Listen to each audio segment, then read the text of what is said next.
Je souhaite une bonne dimanche à tous les frères, les sœurs au Rwanda de notre famille spirituelle du Père Maori. Voilà, chaque dimanche, nous nous retrouvons unis dans la parole du Seigneur. C'est la parole qui nous unit. Et ça, c'est très, très beau. Et la parole de Dieu, c'est juste la thématique de cette dimanche.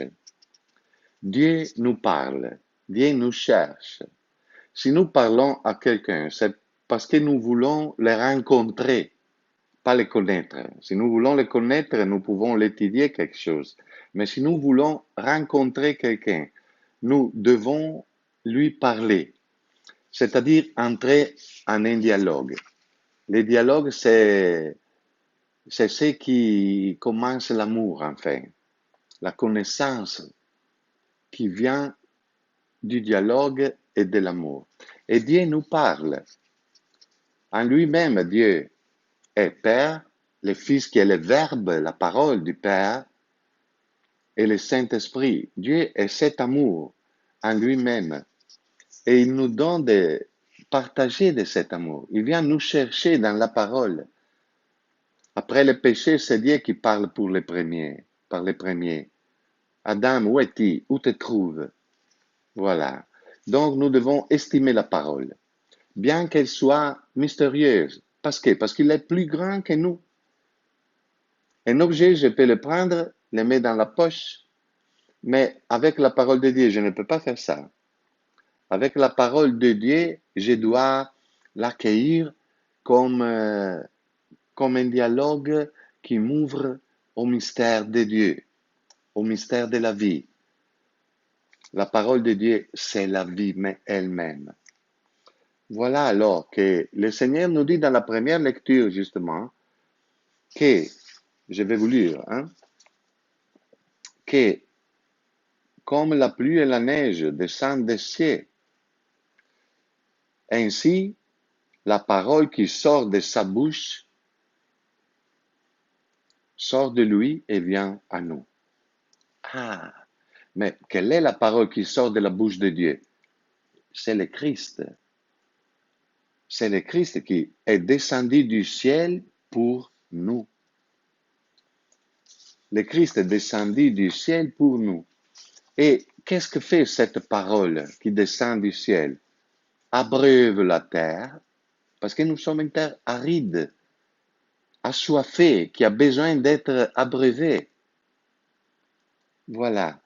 Et elle féconde la terre et elle fait germer la terre. Et le Christ a abreuvé cette terre qui nous sommes, qui a soif de Dieu. Dans notre cœur, dans notre vie, il y a la soif de Dieu. Quelquefois, nous appelons ce sentiment un vide que je sens. Mais c'est justement un espace qui cherche sa plénitude, qui a été blessé. Et voilà, le Seigneur vient et abreuve notre terre. Il abreuve avec sa présence et avec son sang, son don d'amour. Il y a des images dans la tradition chrétienne qui veulent que au-dessus de la croix du Christ soit toujours représenté Adam, la tombe d'Adam. Parce que le Seigneur, le sang du Christ qui tombe de la croix, lave et donne vie, féconde la tombe d'Adam. Voilà alors que le sang du Christ irrigue la terre assoiffée qui nous sommes.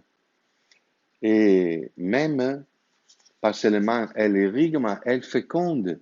Féconde. Le Seigneur nous a donné l'Esprit Saint comme fruit de sa parole qui puisse faire germer, féconder et faire germer la parole de Dieu dans notre vie. C'est-à-dire le Christ en nous.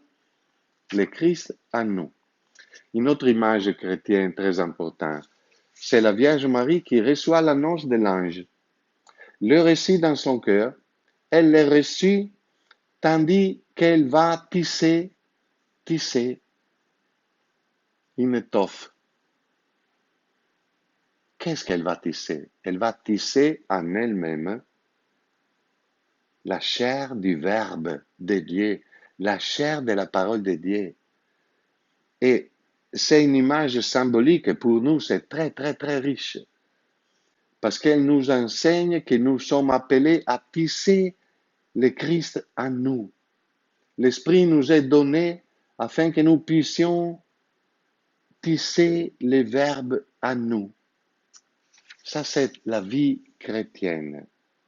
Ça, c'est la vie chrétienne, la vie nouvelle, que l'Esprit tisse en nous, dessine en nous, donne beauté. Et dès quelque chose qui n'a pas un dessin, lui va donner un dessin. Tisser, c'est ça, non? Tisser, c'est justement ça. Alors la parole de Dieu tombe du ciel, c'est le Christ, vient du ciel et féconde la terre et la fait germer pour porter les fruits. Les fruits, c'est la vie nouvelle, la vie du Christ en moi, que je n'ai plus la possibilité de retourner au Père, de vivre une vie de plénitude, de beauté, d'amour, de bonté, de joie. Je ne peux plus le faire parce que je suis assoiffé. Je suis fermé, bloqué, prisonnier de mes défauts, de mes limites, de la mort en définitive, et je ne peux pas vivre la plénitude de la vie. Et alors le Seigneur nous secourt et par les dons du Saint-Esprit, il nous donne la vie du Verbe, la parole dans notre cœur, afin que nous puissions la boire et la faire germer en nous. C'est le don de Dieu. Et Dieu nous parle et il nous dit en parabole que la sève, c'est égal pour tout. La sève, c'est égal pour tous. Mais il y a des situations différentes. Il y a des situations différentes dans lesquelles la sève va être implantée et va germer. Et va germer. Il y a des situations très différentes. Alors, il y a la sève, quelquefois, qui vient voler. Le semeur donne avec plénitude, largesse. Il va s'aimer pour tous. Mais il y a la route. Et quand la sève tombe sur la route, viennent les oiseaux et volent la chair. C'est comme les malins qui volent la parole que Dieu veut s'aimer à nous pour notre joie. Et nous empêche de vivre dans la joie et la plénitude de la vie nouvelle du Christ. Et après, il y a aussi la sève qui ne peut pas mettre racine. Parce qu'il y a les pierres dans le terrain. Le terrain, c'est dur. Il n'est pas accueillant, il n'est pas réceptif. Vous voyez, la première chose, c'est accueillir la parole de Dieu. Et la deuxième, c'est mettre racine dans la parole de Dieu. Mais rappelons-nous, la parole de Dieu, c'est la vie nouvelle, c'est le Christ lui-même qui nous sommes appelés à vivre dans notre chair, dans notre humanité. Voilà. Et nous pouvons avoir des expériences émotionnelles de la vie du Christ, ou provisoires, ou enthousiastes. Aujourd'hui, oui, et demain, pourquoi demain pas? Non. Demain, non. Et voilà, nous devons apprendre à donner plénitude à la parole de Dieu. Nous devons permettre à la parole de Dieu, afin qu'elle puisse porter des fruits, de s'enraciner en nous d'une manière profonde. Et ça se passe par l'épreuve. Il faut purifier le terrain des pierres. Il faut libérer le terrain. Accepter que la parole de Dieu puisse, avec les racines, éloigner les pierres, la pierre de l'indifférence, la pierre de la jalousie, la pierre de l'égoïsme, la pierre de l'envie, la pierre de l'avarice, etc. Et purifiant le terrain, le Seigneur va s'enraciner en nous. On peut imaginer comme une lumière qui vient en nous, une lumière qui va surgir, non? Et petit à petit va s'élargir en nous dans les différentes collines de notre vie jusqu'à la plénitude, jusqu'à quand le soleil dans les midis au sommet du ciel et il illumine tout, et tout illuminé. Chaque partie de la vie que nous confions au Seigneur, dans laquelle nous accueillons la parole, et nous permettons à la parole de s'enraciner en nous, devient une colline purifiée, un terrain pur pour le Seigneur, pour germer un fruit de vie nouvelle. Si je suis, par exemple, égoïste, je devrais accueillir la parole de Dieu dans mon égoïsme. Si j'ai peur, je dois accueillir la confiance de la parole de Dieu dans le Christ. Si je suis un peu avare ou attaché au bien de la terre, je dois, je suis appelé à accueillir la pauvreté du Christ. Si je suis orgueilleux ou un peu superbe, je suis appelé à accueillir l'humilité du Christ dans ma vie. Et alors, dans cette région de notre vie, présent, passé, dans notre mémoire, accueillir la parole de Dieu, le Christ qui nous purifie. Ça importe de la souffrance. Il faut purifier, il faut passer les tentations, il faut passer les épreuves, mais c'est pour germer une vie nouvelle, une vie de joie, de plénitude, de beauté, une vie dans laquelle les autres puissent voir, ah, regarde, cette femme comme il est changé, regarde ce couple comme marche bien, comme ils s'aiment, regarde cette famille, regarde cette communauté, comme elle est libre, elle n'a pas de résistance, tu peux parler sans que quelqu'un soit toujours touché, blâmé, etc., blessé, pardon, etc. Vous comprenez?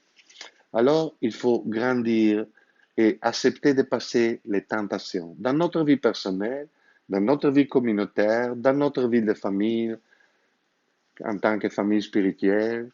Il faut que nous soyons purifiés par la parole de Dieu. C'est un grand cadeau que le Seigneur nous fait. Mais le Seigneur descend du ciel pour irriguer et féconder la terre. Et ça comporte même un processus, commence un processus même de purification. Et l'accepter, c'est une chose sage. C'est quelque chose qui vient de la sagesse de Dieu. Et encore, ça n'est pas tout, parce qu'il y a même la sève qui tombe sur un terrain bon, qui s'enracine, et elle va germer, elle produit le blé, et la fleur, etc. Mais elle est prise par les ronces. Ah, il y a quelque chose qui peut suffoquer la parole de Dieu. Étouffer, pardon, pas suffoquer, c'est un italianisme, pardon. Mais il y a quelque chose qui peut étouffer la richesse de la parole de Dieu. Et c'est, nous dit l'Évangile, les soucis du monde, la préoccupation du monde et la séduction de la richesse. Nous ne faisons pas le mal ou nous n'ignorons pas la parole de Dieu parce que nous pensons de faire quelque chose de mal. Non. Nous pensons que serait mieux faire comme ça à la place de faire comme le Seigneur nous a enseigné ou dit, ou il nous a manifesté, ou il nous donne d'entendre dans nos cœurs. Je comprends que je devrais pardonner, ouvrir mon cœur. Aller chez ses sœurs, ses frères, demander pardon avec humilité, simplicité. Mais je dis, non, je dois l'éduquer. Il doit comprendre qu'il m'a blessé, qu'elle m'a blessé, que c'est elle, c'est lui qui a tort. Et c'est toujours comme ça. L'époux vers l'épouse, la sœur vers la sœur, le frère vers les sœurs. Ce sont les défauts de notre humanité. Mais ça ne vient pas de la parole de Dieu, ça vient de notre vie qui a peur de confier dans l'amour de Dieu, de se donner en plénitude à une vie nouvelle. Vous comprenez? C'est-à-dire, toutes les choses de nos vies doivent être confiées au Seigneur. Et nous sommes appelés à vivre, à cheminer pour grandir dans la parole de Dieu.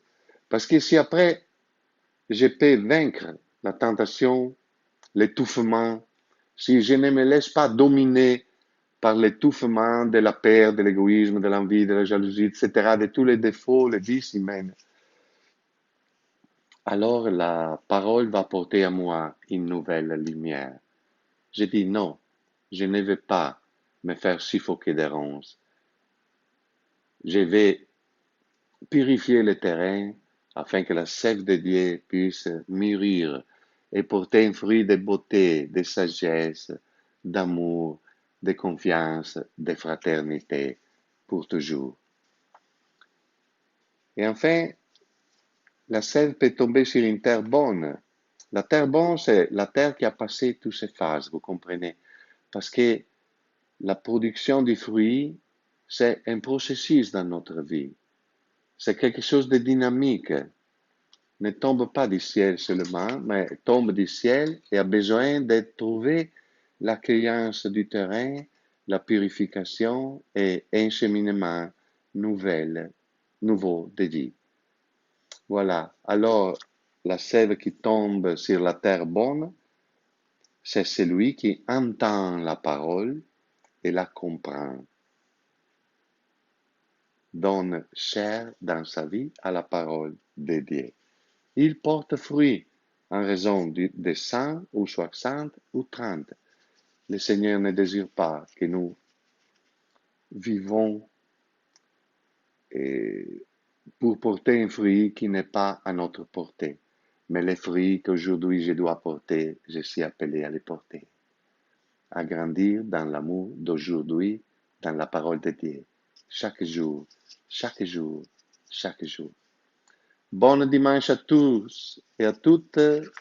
Je vous embrasse. Les époux, les veuves, les oblates, les jeunes et toute notre famille. À bientôt et bon dimanche. Que le Seigneur vous bénisse au nom du Père, du Fils et du Saint-Esprit.